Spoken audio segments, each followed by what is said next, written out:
noite a todos vocês. Já nos sentimos abençoados pela oração realizada, pela concordância da igreja. É a terceira vez neste domingo que eu tenho oportunidade de ministrar essa palavra. De manhã foi de um jeito, à tarde foi de outro jeito, e eu tenho certeza que hoje, à noite, será também diferente, porque Deus é um Deus de novidade, amém? Lógico, a essência daquilo que Deus entregou ao meu coração será mantida, e é por isso que nós precisamos da ação do Espírito Santo de Deus, para que verdadeiramente, como diz uma canção que temos cantado muito aqui, possamos diminuir para que Ele apareça, amém? Assentados mesmo, mas com reverência, eu peço que você abra a primeira carta que o apóstolo Paulo escreveu à igreja que congregava na cidade de Corinto, capítulo 15, versículo 1 e o versículo 2.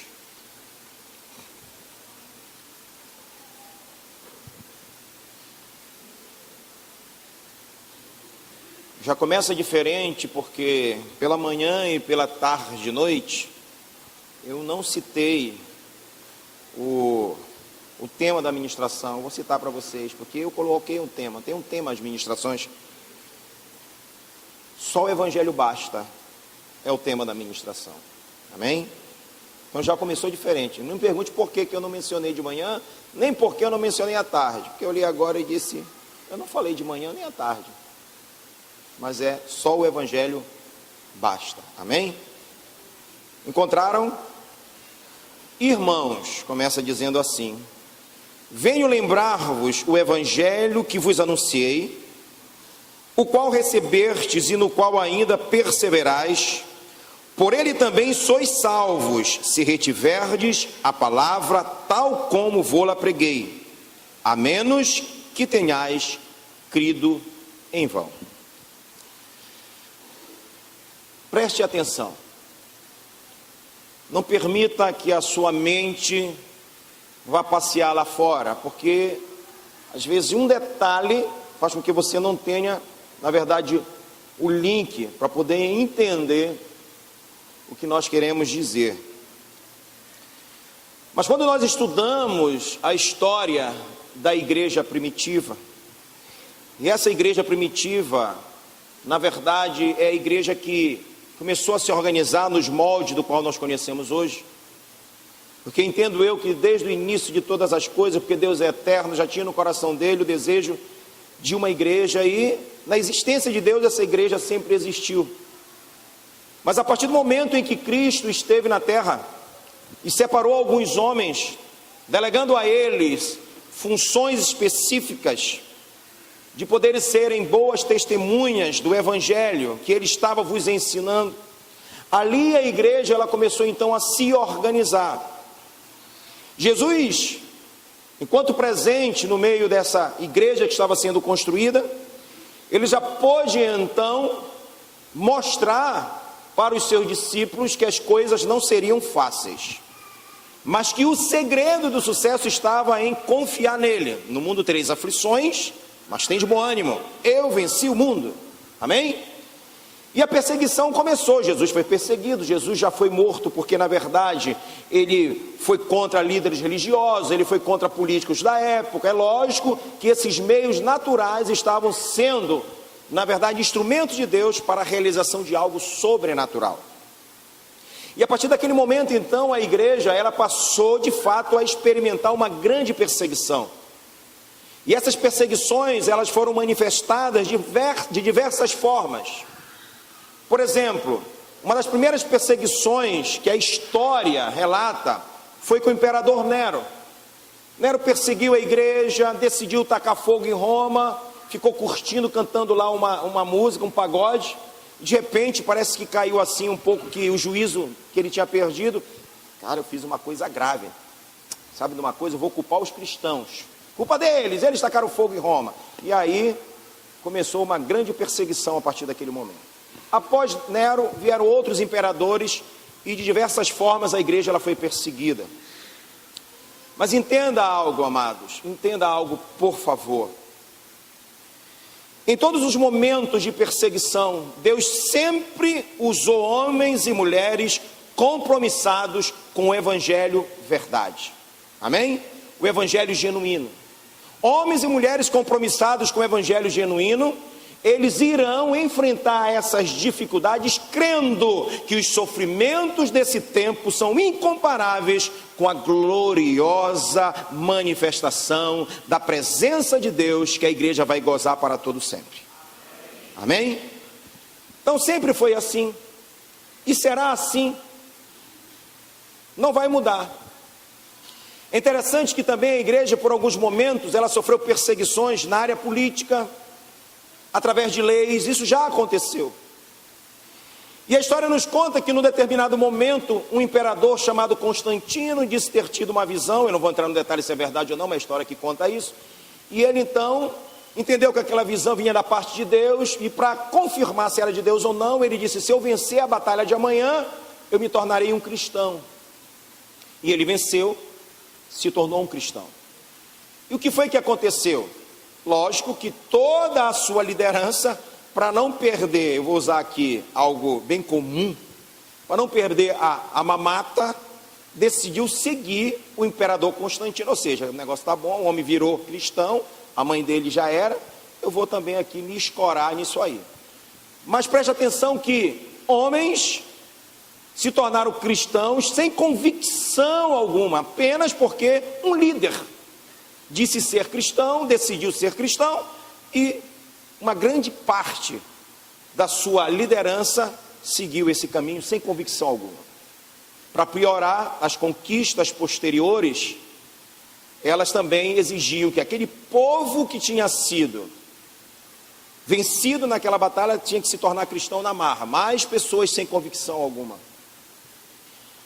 E preste atenção, amados. Em alguns momentos da história, Deus também levantou homens da história mais recente, homens compromissados com o evangelho para grandes reformas. Lutero é um desses, poderíamos citar outro, mas Lutero é um que marcou bastante. E entendo eu, queridos, que nos dias atuais, nós precisamos também nos permitirmos sermos instrumentos de Deus para grandes reformas no meio da igreja atual. Porque assim como, através de Constantino, isso se confirmou com Teodósio I, porque até então não estava oficializado, mas Teodósio I vem e oficializa a religião cristã como uma religião agora do Estado, do governo, e aí então, nesse momento, o governo ele passa a ter ingerência na igreja. É a tal da romanização da igreja. E aí, queridos, cristãos sem convicção alguma, pessoas se intitulando cristãos, passaram então a fazer parte de uma suposta igreja de Cristo, sem convicção. Reformadores surgiram, como eu falei, e algumas nações experimentaram um sacudir do Espírito Santo, a ponto de eu poder frisar aqui que somos realmente resultado do impacto espiritual dos Estados Unidos, da Inglaterra, onde homens compromissados com o Senhor chegaram até a nossa nação e evangelizaram o povo brasileiro. Só que o tempo passou e essas nações, na verdade, a Europa como um todo, os Estados Unidos hoje vivem um esfriamento espiritual, mas se você perguntar para aquelas pessoas, vão se intitular nominalmente cristãos. Nós somos cristãos, sem convicção alguma, ou seja, cristãos nominais. E hoje nós estamos vivendo um tempo onde muitas pessoas se apresentam como evangélicos, como cristãos, nominalmente apenas, sem convicção alguma do que verdadeiramente é o evangelho. Você concorda comigo? É verdade ou não é? Ou seja, nós estamos vivendo um tempo, parece que está se repetindo, só que na nossa geração algo que já aconteceu lá atrás. E assim como Deus teve que usar homens e mulheres que se permitiram, na verdade, deixaram a graça pelo Espírito Santo usar essas pessoas para trazer grandes reformas, eu preciso me permitir para que o Espírito Santo nesse tempo me use, e você também, como um canal de uma grande reforma no seio da igreja. Quando o apóstolo Paulo, ele escreve essa carta, ele tinha uma preocupação dupla no seu coração, que eu vou compartilhar com você daqui a pouco. A palavra evangelho, ela vem de uma palavra grega que significa boas novas. Eu creio que a maioria saiba disso, não é novidade para a grande maioria presente aqui. Em certo sentido, na verdade, essas boas novas, esse evangelho está contido em toda a escritura. Mas o evangelho, ele se refere de forma específica em salvação, amém? Salvação para o homem e para a mulher caído, para o homem e para a mulher pecador, do qual eu fui um dia um desses decaídos e grande parte aqui também, amém?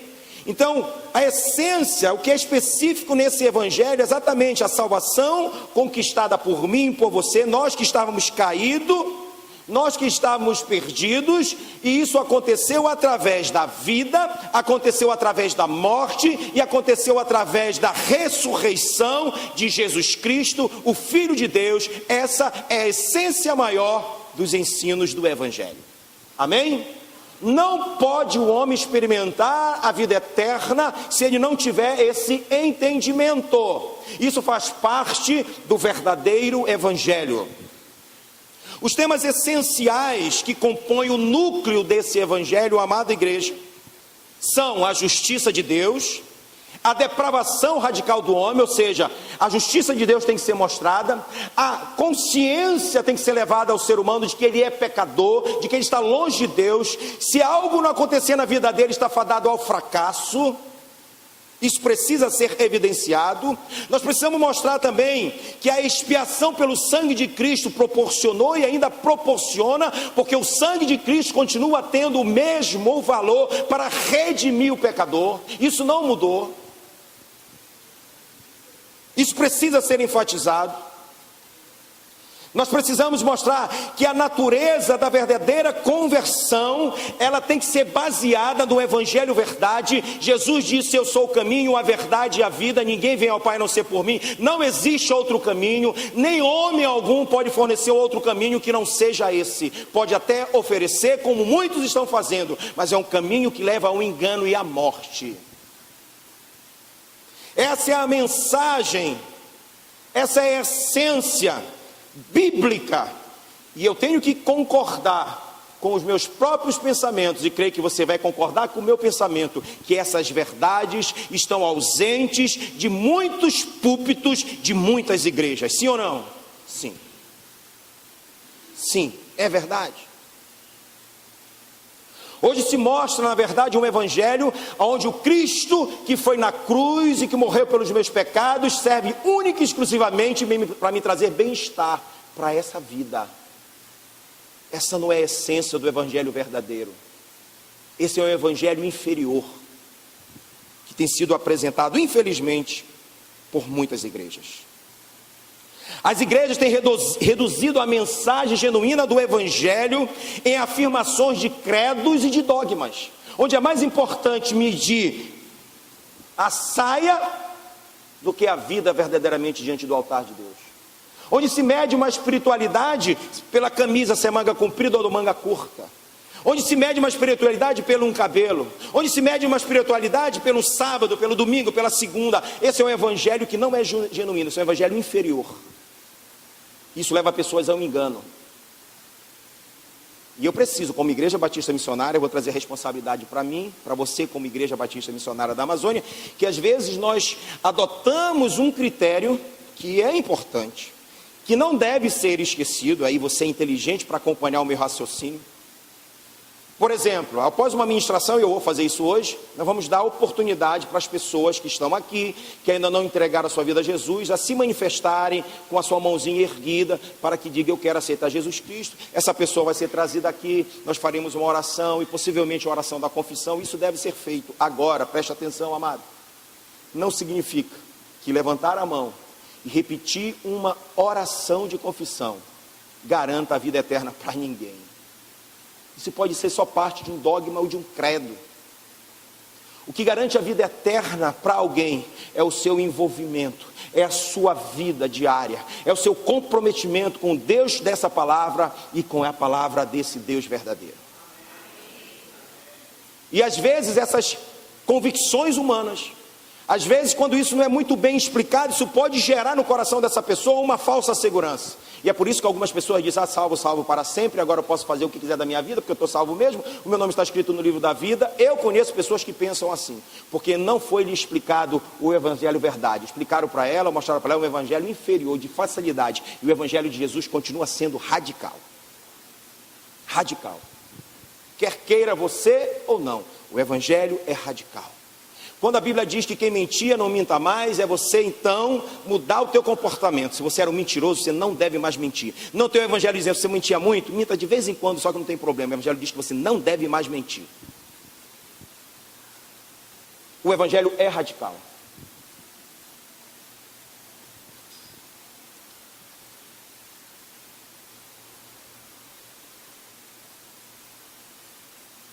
Não podemos, como igreja do Senhor Jesus Cristo, reduzir o evangelho a apenas isso, apenas essas coisas, como se Cristo estivesse preocupado em apenas trazer bênçãos materiais para nós. Essa não é a mensagem principal do evangelho verdade. Isso gera uma sensação de segurança que não passa de uma falsidade. Algumas pessoas até chegam a fazer parte da comunhão da igreja. Outros, depois desse momento, nunca mais aparecem na igreja. Agora, interessante é que algumas que estão presentes, por acharem que o evangelho é tão simples e tão fácil assim, permanecem com condutas carnais. E não fique ofendido por essa palavra carnal, porque parece que ela é pesada, mas não é. Pessoas continuam agora na igreja, eu sou cristão, eu aceitei Jesus, mas não há compromisso com Deus, a carnalidade continua, na verdade, a fazer parte da vida dessa pessoa. Mas se você perguntar, ela vai dizer que ela é cristã, que ela é evangélica, que parece que o evangelho virou uma bagunça, mas esse é o evangelho inferior. O evangelho de Cristo é radical e é sério, e continuará sempre sendo assim.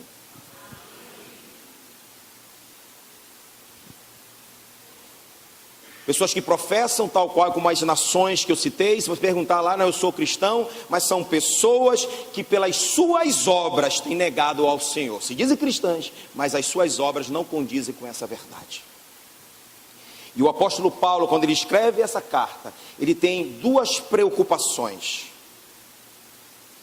Esse texto explica que o apóstolo Paulo estava, na verdade, muito preocupado e interessado em levar essa verdade não somente para um momento na vida dos irmãos da igreja de Corinto, mas para todos os dias da sua caminhada.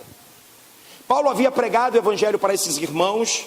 Paulo, na verdade, era o pai na fé desses irmãos, e mesmo assim ele vê a necessidade de continuar a lhes ensinar a respeito do evangelho de Cristo, o evangelho verdade.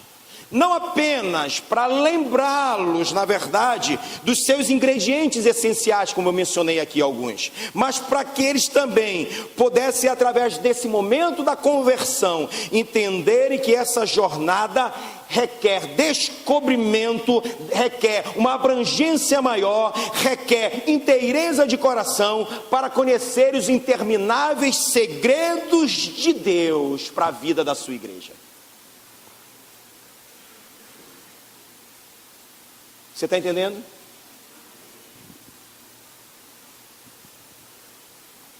Sabe, queridos, quando Paulo escreve isso, ele está dizendo, vocês têm que descobrir, através do ensino, através do estudo, melhor dizendo, da palavra de Deus, vocês têm que conhecer, vocês têm que descobrir as glórias desse Deus reveladas neste evangelho verdade. Eles não tinham ainda o evangelho que nós temos, mas eles tinham já à sua disposição as leis, os profetas. Paulo, quando foi alcançado no caminho de Damasco, ele soube que foi um Deus poderoso, foi alguém muito maior do que ele. Eu acho interessante que ele diz assim, quem és, Senhor? Ele estava indo para perseguir a igreja, de repente vem uma luz, uma voz e diz, Paulo, Paulo, ainda: Saulo, Saulo, Saulo, por que me persegues? E então Saulo diz: quem és, Senhor? A partir daquele momento, ele sabia que o Senhor tinha separado. Ele passa por 3 dias de escuridão, ele vai para a casa de um servo chamado Judas, ali ele fica, e de repente chega Ananias, ora por ele enxerga, ele não se conforma com isso, ele entendeu que ele precisava conhecer mais de Deus, ele se separa, ele mergulha nos ensinos de Deus, ele passa então a conhecer esse Senhor, ele passa a amar esse Senhor, ele passa então a entender o projeto de Deus para a vida dele, a ponto de dizer: não vivo mais eu, mas Cristo que me alcançou vive em mim. E ele está repassando esse conceito, esse entendimento para os seus irmãos. Não basta dizer que eu sou cristão, não basta dizer que eu sirvo a Deus, eu tenho que testemunhar desse Deus, e a minha vida, ela tem que ser um luzeiro no meio da escuridão.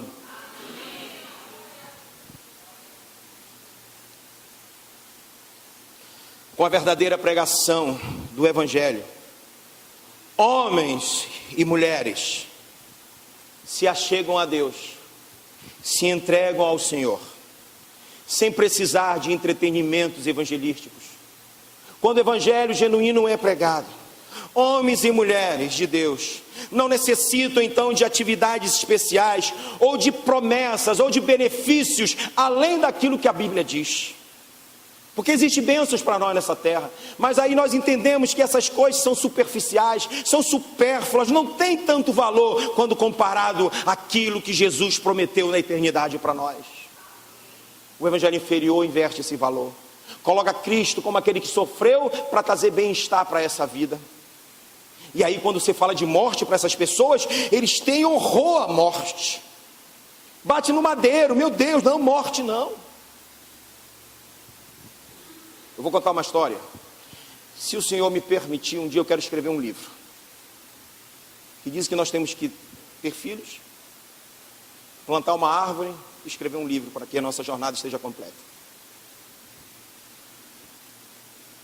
E é verdade, esse livro eu quero escrever com casos verdadeiros, engraçados, mas que tem que nos fazer, na verdade, refletirmos a respeito desse tipo de entendimento. Os irmãos foram para um retiro, pastor Flávio. E aí, quem não tem carro, vai com quem tem, carona amiga. E o irmão lá, generoso, uma combizinha, 78, velhinha. Encheu a Kombi dele de irmãos.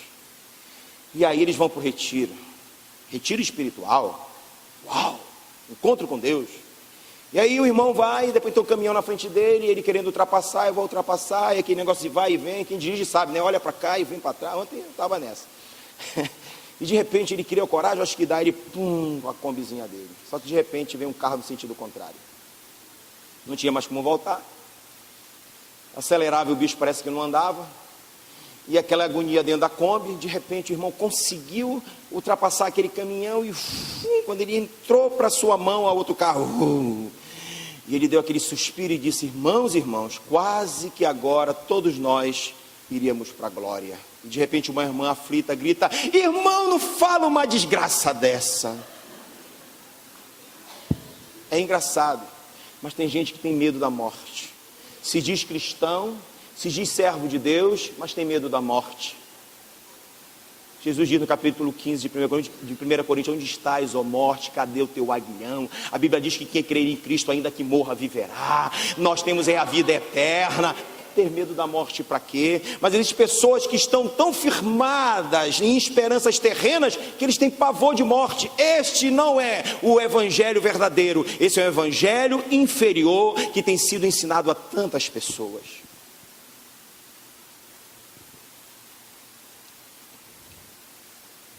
Mas quando esse evangelho genuíno é apresentado, essas pessoas desejam a Cristo, essas pessoas entendem esse evangelho, essas pessoas não precisam de mecanismos humanos para poder serem agregadas ao corpo de Cristo. Elas entendem aquela mensagem porque a obra não é do homem, a obra é do Espírito Santo de Deus. Eu não preciso facilitar nada, eu não tenho que quebrar galho de ninguém. O Espírito Santo não precisa de homem para trazer convencimento ao coração do ser humano.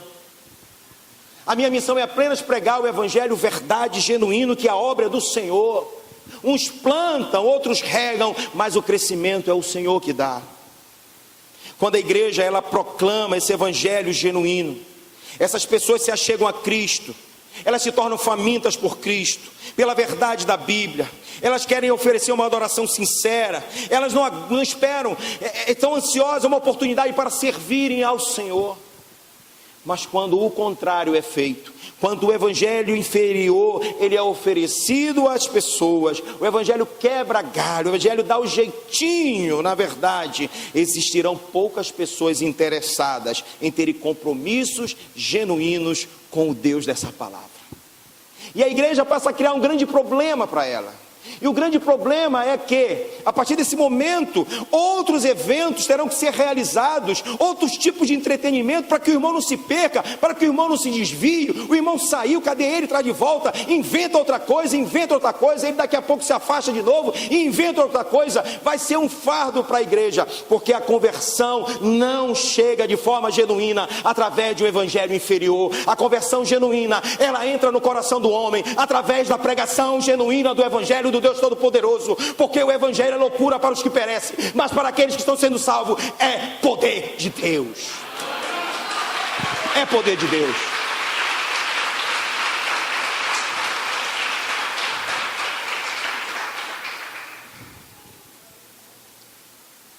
Programações que oferecem conveniências, um falso moralismo, porque a verdadeira devoção a Cristo dá lugar a atividades projetadas por homem.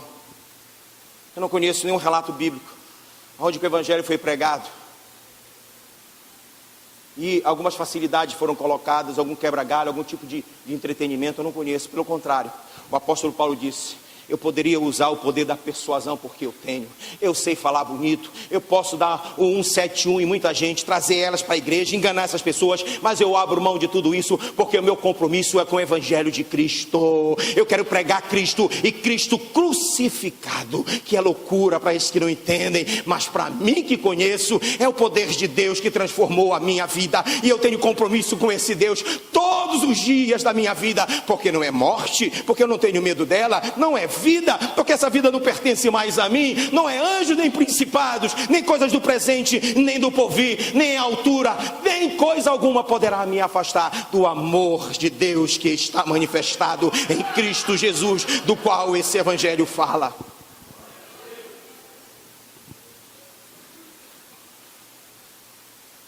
E esse tipo de evangelho, entendo que eu vou falar que você é muito inteligente. Eu vou falar humanamente, porque Deus nunca cai no descrédito. Se você decidir pecar, te afastar de Deus, Deus continuará sendo Deus. Se você decidir blasfemar contra o Espírito Santo de Deus, Deus continuará sendo Deus. Se você decidir não vir mais para a igreja, Deus continuará sendo Deus. Às vezes nós queremos tornar a coisa meio poética. Ah, Deus está te aguardando. Eu quero dizer que Deus está aqui para receber uma adoração. Se você vier ou não, Ele vai receber dos verdadeiros adoradores.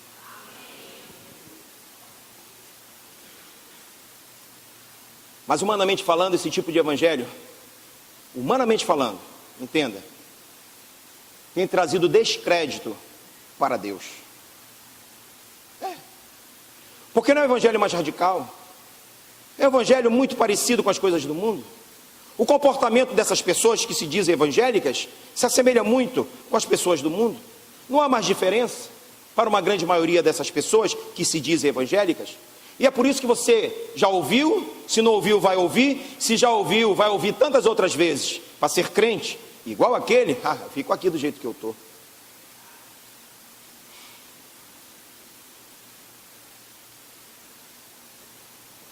Mencionei isso já aqui na igreja, não sei se foi no culto da noite, mas eu lembro quando eu fui comprar um carro na loja Kairos que o pastor Flávio tinha, e aí o negócio começou a demorar. O que é que está acontecendo, pastor Flávio? Tem um problema, que é o problema é minha renda, que é pouca? Não, é o tempo que eu estou ligado à igreja, e a gente apresenta como tempo de trabalho, o ministério não é trabalho, é chamada, é vocação. Não, é porque os caras não querem vender para pastor mais. Que vergonha. Porque esses pastores foram forjados, na verdade, não por esse evangelho genuíno, mas por um evangelho inferior. E aí, nós somos farinha de todo saco para a sociedade. Todo pastor é ladrão, Essa é uma forma de perseguição que o próprio ser humano construiu pelo seu comportamento. Mas ainda que todos digam a si mesmo, ser crente, eu não quero ser crente, os crentes olha como estão aí. E começar a falar mal de crente, colocar no meio, olhar para você e achar que você é igual àqueles que foram forjados através do evangelho inferior. Mas se você tem a sua convicção de que o evangelho verdade faz parte da sua vida, que você luta por isso, fique tranquilo, porque os homens irão te acusar, mas Deus vai olhar para você e dizer, isso aí não, esse tem compromisso comigo e com o meu evangelho, esse é meu, essa é minha, esse eu conheço, essa eu conheço. Pode todo mundo falar o contrário, mas vai ser igual a história de Jó. Viste meu servo Jó? Temente a mim, homem que se desvia do mal. Mas isso vai para aqueles que têm compromisso com o evangelho verdadeiro.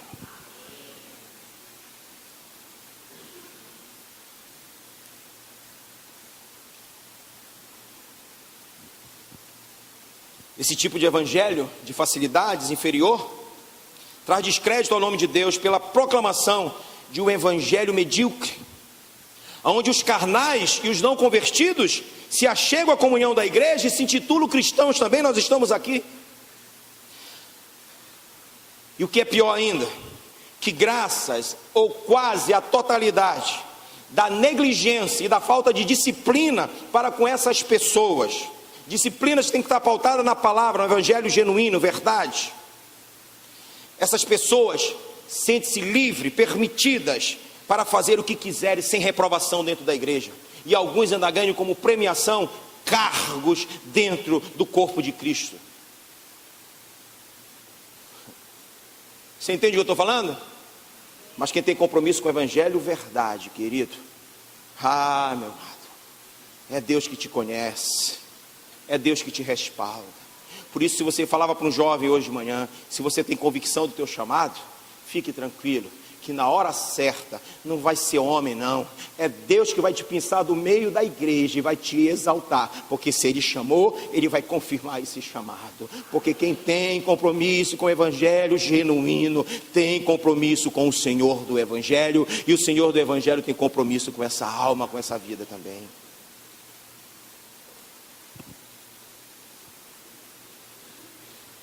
Agora, não convém a mim, ministro do evangelho, e a você, nós que estamos tão perto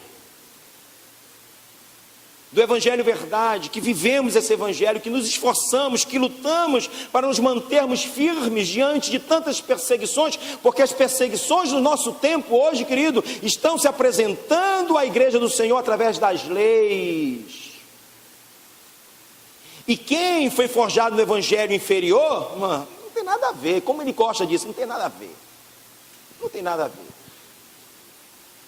E aí eles vão aceitar a goela abaixo essas ridículas leis que estão sendo aí elaboradas, do tipo, ter que aceitar casamento de pessoas do mesmo sexo. E existe um bocado de igreja aí, que o Senhor não é o Senhor da glória, mas o Senhor capeta, que está aí aceitando, casando pessoas do mesmo sexo. As igrejas lá na Inglaterra agora, infelizmente, né, eu não lembro agora, qual foi? As presbiterianas, que não são essas do Brasil, tá? Porque a do Brasil se desvencilhou deles há muito tempo, mas a lá dos Estados Unidos agora já estão aceitando e realizando casamentos de pessoas do mesmo sexo. Isso é evangelho genuíno? Não é, queridos. Então as grandes perseguições dos nossos dias, elas vão se agigantar através de leis. Mas quem viver pautado pelo evangelho genuíno vai dizer, olha, ei, quer cortar minha cabeça? Não tem problema não. Mas eu não tenho aliança com o pecado, eu tenho aliança com o Senhor.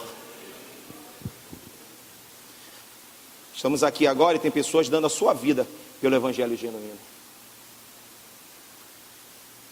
Recentemente saiu na Globo, que é um caso tão difícil, né, a Globo mostrar essas coisas, que um muçulmano se converteu ao cristianismo, 3 anos depois estudou, é pastor, estava preso, nós nem sabemos se ele está vivo, a verdade é essa, que as pessoas que estavam tentando livrá-lo da prisão nem tinham certeza se ele estava vivo, mas foi dado a esse homem 3 chances dele não ser morto. Mas as 3 oportunidades ele teria que negar a fé. Ele disse, então pode me matar, porque eu tenho compromisso com o evangelho verdadeiro do Senhor.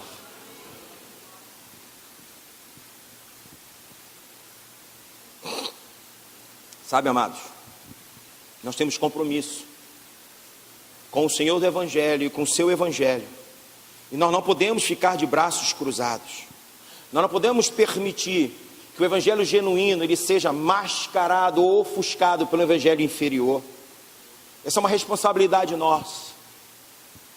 Tem gente aí, querido, que vão para as ruas por causa de 20 centavos, e às vezes nós estamos calados no nosso trabalho, nós estamos calados no meio das nossas famílias, com medo de nos expormos, porque não queremos ofender as pessoas. O evangelho não ofende as pessoas, o evangelho apenas coloca as pessoas diante de um posicionamento. Não compartilhei isso que eu vou falar agora também, nem com a manhã, nem com a tarde. Eu ia subindo aqui outro dia, e subiu um cidadão. E a minha visão é macro, gente. Eu tenho a capacidade de dirigir e de ler as propagandas, de vendo as coisas. Eu não sei como é que eu faço isso. Mas eu vou aqui, eu vou percebendo tudo. Eu fui andando e eu percebi que o cara que passou do meu lado, ele pintava azulejo. Com a mão, sabe aquele artista? Eu vi a mão dele suja, rapidinho, e aí associei, e o cara era isso mesmo. E aí ele falou algo terrível, ele viu uma jovem muito bonita. E ele falou algo terrível, que não era só imoralidade, era imoralidade junto com porcaria, com imundície. E quando ele falou aquilo, eu pensei rapidamente, eu preciso de uma oportunidade para entrar. E de repente ele disse, por isso que os ricos se dão bem e comem do melhor nessa terra. Eu disse para ele assim mesmo, não é isso que a Bíblia diz. Eu não falei a Bíblia, eu disse, não é isso que o Senhor diz. A Bíblia diz que são poucos os ricos que entraram no reino dos céus. Aí ele pegou e disse assim mesmo, né, mas pelo menos eles se dão bem. Eu disse, você está tendo uma visão de coisas terrenas. Se a sua visão fosse para as coisas depois dessa vida, você não estava pensando desse jeito. E a gente foi subindo e ele do meu lado. E ele insistiu, falou mais uma coisa lá, e eu disse assim mesmo, tu estás te contentando com pouca coisa. A tua visão é para as coisas terrenas. E ele falou mais uma coisa que eu não me lembro agora, e eu disse, continua te contentando com pouca coisa. E depois que ele parou e disse assim mesmo, eu estou falando tudo isso, mas você tem razão. Eu já andei por aí, por essas igrejas, já ouvi alguma coisa a respeito disso. Nós não podemos nos calar diante de um evangelho inferior que tem sido apresentado para as pessoas. Nós somos mordomos de Cristo. Você sabe o que é ser mordomo de Cristo? É ser responsável pelas coisas do reino de Deus aqui na terra. Você sabia que os anjos, eles desejaram proclamar o evangelho? A Bíblia diz que os anjos desejaram proclamar o evangelho, mas aprove ao Senhor delegar essa missão nobre à sua igreja, a mim e a você. Você acha que isso é pouco?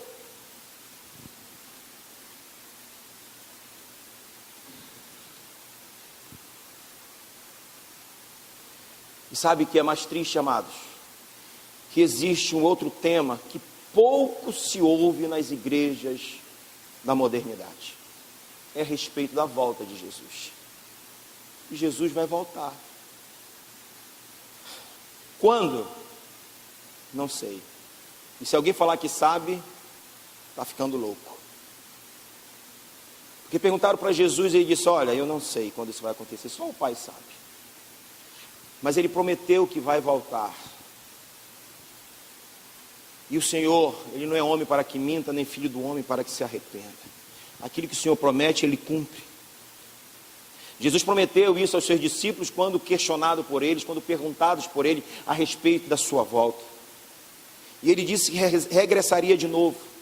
Quando lemos o Evangelho de João, capítulo 14, versículos de 1 a 3, diz assim, Jesus respondeu a ele, dizendo, não se turbe o vosso coração, não fiquem preocupados, não queiram saber esse dia, não fiquem amedrontados, sosseguem aí.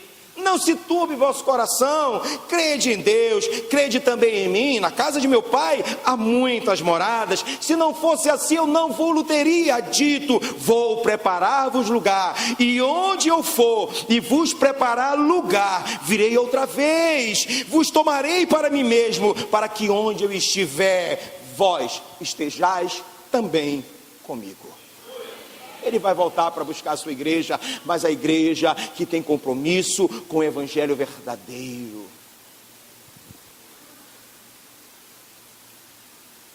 Sabe, amados, os anjos também afirmaram que Jesus voltaria. No capítulo 1 de Atos, versículo 10 e 11, os anjos prometeram que Jesus viria de novo. Não sabem a data, não sabem quando, mas eles falaram Estando eles com os olhos fitos para o céu, seus discípulos e aquelas pessoas que estavam vendo a ascensão de Cristo.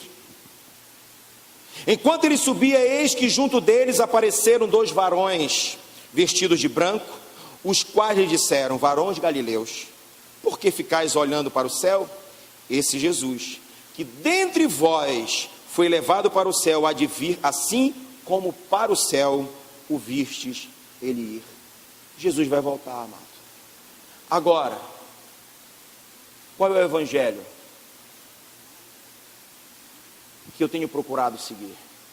Qual é o comprometimento que eu tenho com o evangelho? O evangelho verdadeiro, que me cobra, que me exige radicalismo, ou com o evangelho que facilita a minha caminhada? Jesus vai voltar, mas somente subirá com eles aqueles que têm compromisso com o seu evangelho verdadeiro. Quem buscou a facilidade, quem gosta dos atalhos, esse não vai gozar da eternidade ao lado do Senhor. Não adianta. Pode até ser bonito, pode até atrair muitas pessoas, mas não adianta de nada. E a cada dia que se passa, a igreja provavelmente, amados, vai enfrentar perseguições mais intensas. Sempre foi assim, a história sempre nos mostrou isso. Agora, a habilidade do verdadeiro cristão, do homem de Deus e da mulher de Deus resistir a todas essas perseguições, só através de um caráter forjado pelo verdadeiro evangelho. O evangelho inferior não forja o caráter de Cristo em ninguém. O evangelho verdadeiro forja o caráter de Cristo. E esse caráter de Cristo, na verdade, é a força de Deus em nós, através da própria presença do Espírito Santo, do qual nos fará sermos resistentes a qualquer tipo de perseguição. Quer fazer uma avaliação do teu caráter? Se está de acordo com o caráter do Deus dessa palavra? Faz uma autoanálise a respeito do teu comportamento quando ninguém está te vendo. Faz uma análise. O que é que você tem feito quando os olhares do pastor, quando os olhares do discipulador, dos integrantes da célula, dos irmãos da igreja não estão sobre você?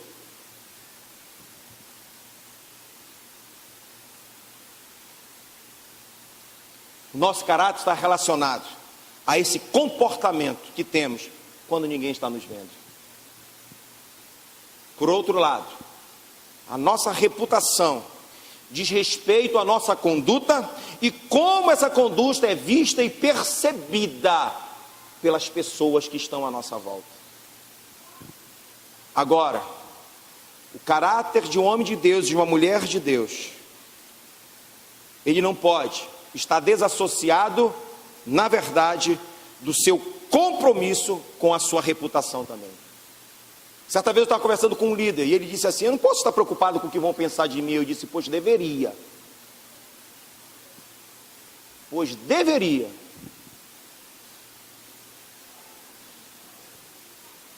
Eu tenho que estar preocupado sim com o que as pessoas estão pensando de mim.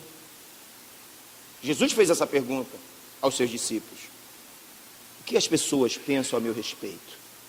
Se Jesus fez essa pergunta, como é que eu posso dizer que não estou preocupado com o que as pessoas vão pensar de mim?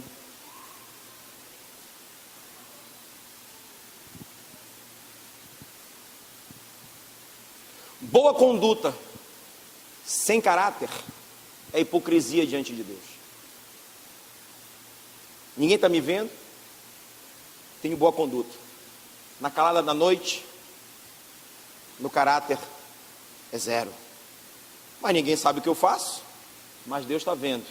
Enquanto alguns podem estar te vendo como um homem de Deus, uma mulher de Deus, Deus está te olhando como um podre, que é igual um sepulcro caiado, que é todo bonitinho por fora, mas por dentro fede. Quem falou isso? O próprio Senhor Jesus. Você não percebe Jesus sendo duro e áspero com uma adúltera, por exemplo. O discurso era de transformação, de amor. Mas quando ele se deparava com o discurso de líderes religiosos que tinham esse tipo de conduta aí, aparência de santidade, podre, ele era duro e taxativo. E ele disse: vocês são igual sepulcro caiado. Chega dia 2 de finado, está se aproximando, manda capinar, manda pintar, troca lajota, põe as velhinhas, mete flor, mas dentro fede, é podre. Não adianta nada.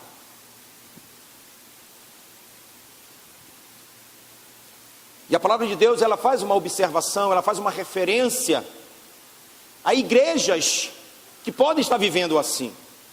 Abra comigo, minha esposa amada, Apocalipse capítulo 3, versículo 1.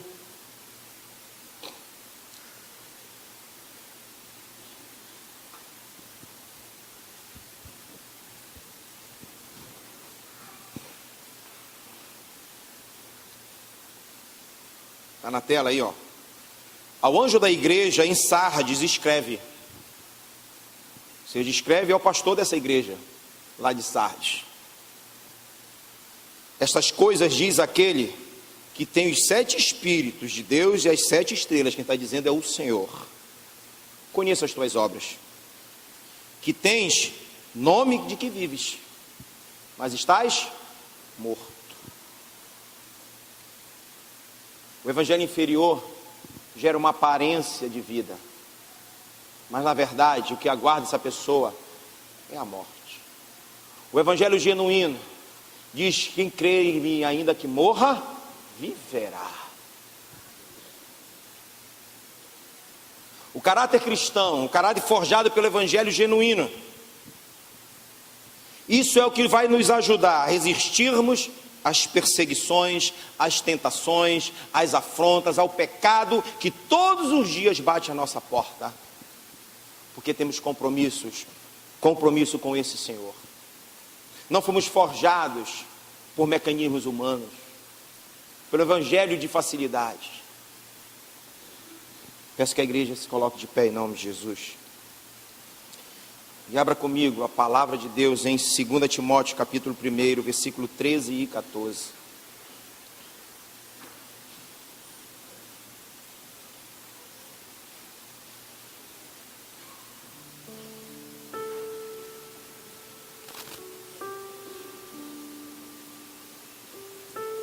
Parece que hoje alguns líderes receberam uma revelação que foi do inferno, não foi do céu, de que é necessário fazer alguma coisa para que as conversões aconteçam.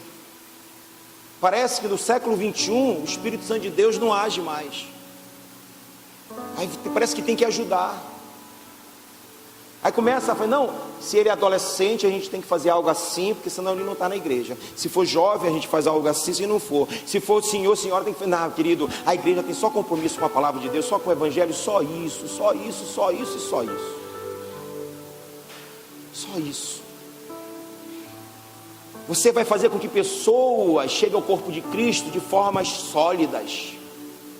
Não serão os ventos de doutrinas por aí que tem sido lançado, que vão levar essas pessoas como uma folha seca de um lado para o outro. É por isso que você vê os irmãos passeando de várias igrejas e vai: aqui eu não gostei, daqui aqui eu gostei, eu fico até onde me agrada. Daqui a pouco eu não estou, eu estou na 15ª igreja, porque nenhuma delas faz o que eu quero, porque esse é o evangelho de facilidade. O evangelho genuíno nos confronta, nos coloca diante de uma verdade, e a gente, se quiser experimentar da glória e da graça de Deus, tem que se enquadrar nas verdades do Senhor. Não é o contrário, não é o inverso. Eu não tenho que facilitar o evangelho para que a pessoa se agrade. O evangelho só tem que ser mostrado, e o Espírito Santo de Deus é poderoso, sempre foi e sempre será capaz de trazer transformações genuínas no coração das pessoas. E você vai levantar um exército forte. Pode não ser numeroso, pode não ser muito grande, mas o que importa é que o general que é senhor desse exército, ele é poderoso, ele é forte. Agindo eu, diz o Senhor, quem impedirá? Podem vir as leis, podem vir as perseguições, pode vir o que vier, mas a minha igreja continuará tendo compromisso com o meu evangelho. Chega de brincar, chega de facilitar as coisas.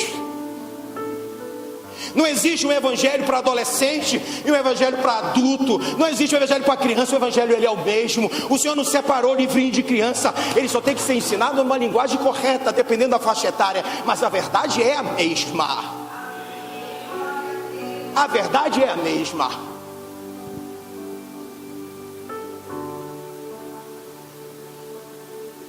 Líderes religiosos se contentam em ver o templo cheio, mas com homens que fedem, com mulheres que fedem, porque não tem compromisso com o Senhor da palavra, porque tem sido ensinado o evangelho que não é verdadeiro, o evangelho inferior. O que nós queremos como líderes é ter compromisso com o Senhor e forjar no coração da igreja do Senhor a cada dia convicções mais fortes, porque os dias podem mudar, mas o evangelho continua sendo o mesmo, porque as leis podem mudar, mas Deus continua sendo o mesmo.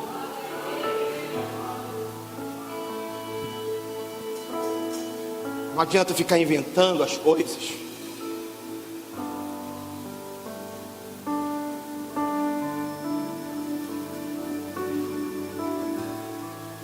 Você lê o livro de Billy Graham, quase 1000 páginas. Você vê lá as pregações, algumas pregações desse homem de Deus. Só o evangelho, só o evangelho, só o evangelho, sem invencionice, sem coisas humanas no meio, só o evangelho, só o evangelho. Quando um homem perguntava se alguém queria Jesus Cristo, a multidão descia dos estádios, não desestavam para aceitar Jesus, porque a obra não é do homem, a obra não é sua, não é minha. O meu compromisso e o seu é só pregar a palavra de Deus, e só isso, o resto é com o Senhor. Por isso ele é considerado evangelista do século. Igual a ele tem tantos outros homens, pessoas que estão no anonimato, mas que se não se vendem, e não são canções apenas que são cantadas, mas são homens que não são conhecidos pela grande maioria da sociedade, mas Deus abre o olho e percebe esse homem, percebe essa mulher.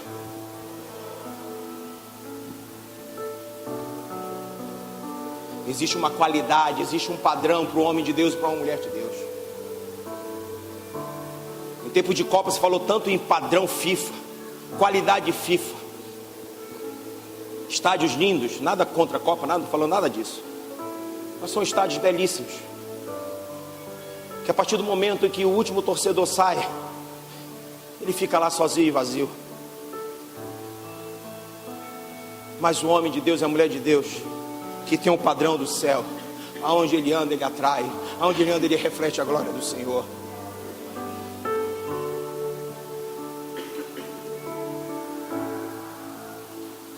Eu vou ler ainda para você. Me veio um texto aqui que eu quero compartilhar contigo após ler o texto de 2 Timóteo.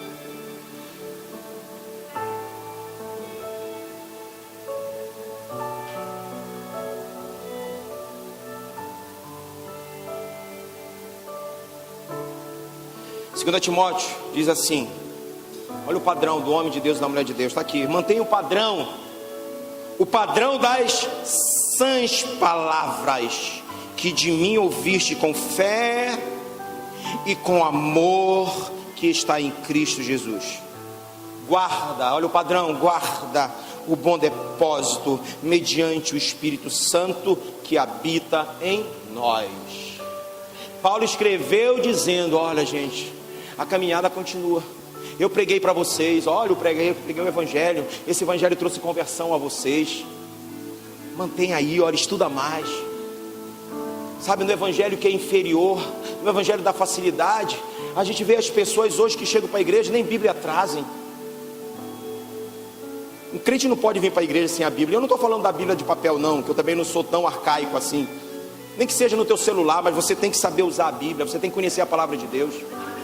Porque se eu achar que isso aqui é a verdadeira Bíblia, que isso aqui é besteira, porque a Bíblia foi escrita em cima de pergaminhos, em cima de folhas, depois de caco e depois de madeira e tal. O que vale é você conhecer o conteúdo. Se está no celular, se está aqui, não importa. Você tem que ter relacionamento com Deus, e através de Deus, através da palavra de Deus, você conhece o Deus da palavra.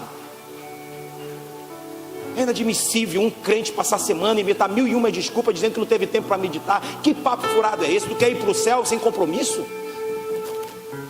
Como é que tu vai forjar o caráter de Cristo na vida de alguém, se nem na tua vida foi forjado ainda, porque você não tem compromisso, não conhece a palavra de Deus, eu só posso dar aquilo que tenho.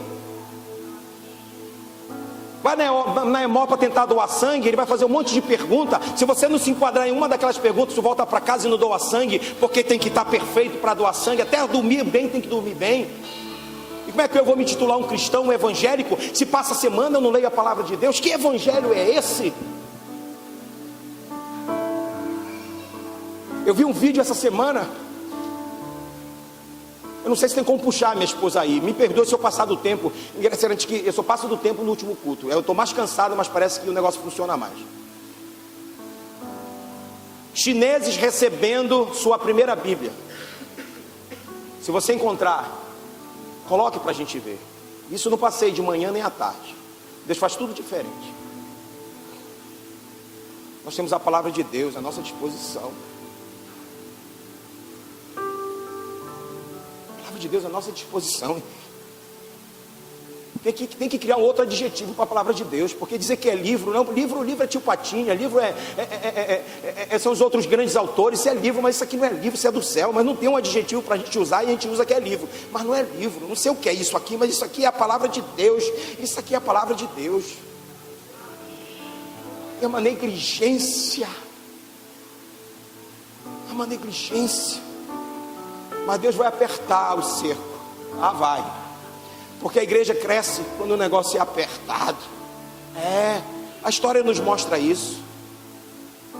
A própria igreja primitiva só cresceu depois da perseguição de Cláudio. Quando Cláudio liberou uma grande perseguição, a igreja cresceu. Porque enquanto estava tudo bacana lá, sabe o que os apóstolos e os discípulos fizeram? Cheio do poder do Espírito Santo. Foram lá em Pentecostes batizados, beleza. Jesus disse, olha, vos derramei poder para que você seja minha testemunha em Jerusalém, em Samaria, Judeia e por aí vai. Mas eles se acomodaram em Jerusalém, tá bom Jerusalém, tá bom Jerusalém. O Senhor disse, pera lá, vai lá no capítulo 8, versículo 1 de Atos, tu vai ver. O Senhor permitiu uma grande perseguição. Eles saíram fugindo, mesmo tempo, ei, Jesus te ama, ei, olha, Jesus quer mudar a tua vida. A pessoa chegando, eles pregando o evangelho, e a igreja cresceu.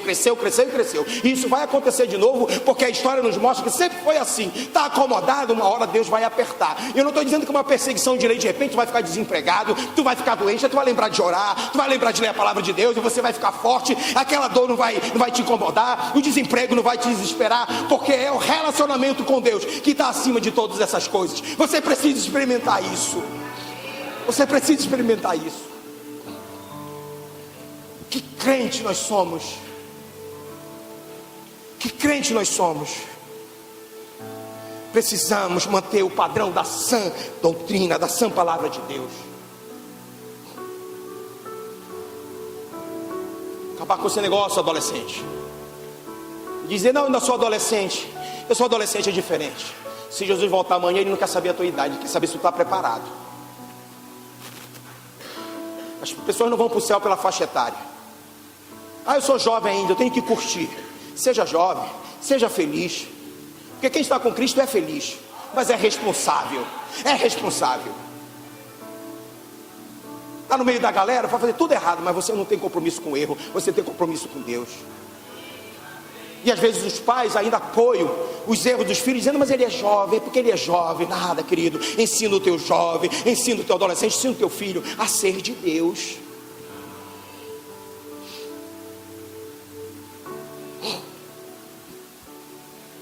Achou o vídeo? Não, né? Mas eu vou dizer o que acontece no vídeo. Quando nós lemos 2 Coríntios capítulo 3, versículo 17, diz, ora, o Senhor é Espírito, e onde está o Espírito do Senhor, aí há liberdade. Todos nós, com o rosto desvendado, contemplando como por espelho a glória do Senhor, nós somos transformados de glória em glória na sua própria imagem, como pelo poder do Senhor o Espírito. Ele está dizendo assim, trocando em miúdo, você, quando tem relacionamento com o Senhor, você encontra liberdade no Senhor, sabe, quando você tem relacionamento com Deus, a tua face vai refletir a glória de Deus. A minha versão está contemplando, em algumas versões está refletindo, mas o verbo que é usado aqui é um verbo chamado catopitrizo, que ele tem os dois significados. Deus é tremendo, eu acho lindo isso, porque você pode olhar e dizer, aqui está contemplando, aqui está refletindo. Uma coisa não tem nada a ver com a outra, porque é raro na versão, não é raro. Quem inspirou essa palavra foi o Espírito Santo de Deus, ele sabe o que está fazendo. A palavra catopitrizo significa no original contemplar a Deus, e quem contempla a Deus reflete a Deus. O apóstolo Paulo está fazendo uma associação com o encontro de Moisés lá no monte. Ele passou 40 dias tendo relacionamento com o Senhor, recebendo as tábuas da lei. Quando ele desceu, o povo não conseguia nem olhar para o rosto dele, porque a glória do Senhor se manifestava através do rosto de Moisés. Se você contemplar ao Senhor, você irá refletir ao Senhor. Se você não contempla o Senhor, você vai refletir a tua face, e a tua face não é agradável. Agradável é a face do Cordeiro de Deus, que tira o pecado do mundo. Veja isso aí.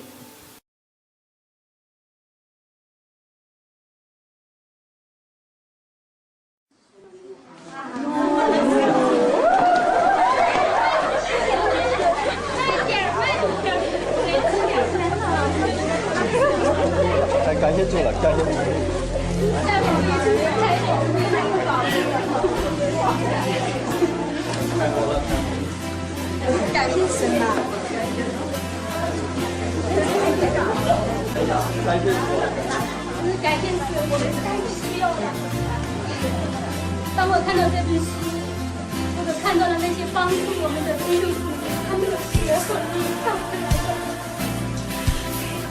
之所以有了这个时候去需要。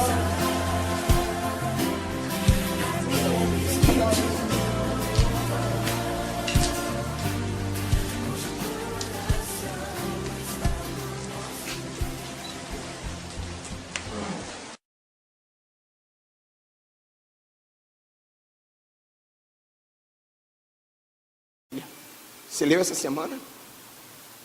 Você meditou na palavra de Deus essa semana? Você entendeu alguma coisa do que você leu? Você entendeu o projeto de Deus? Você conheceu o Deus da palavra, lendo o Senhor, a respeito do Senhor nessa palavra? Valorize a palavra de Deus. Não diga que você é cristão, que você é evangélico, se você não ama a palavra de Deus.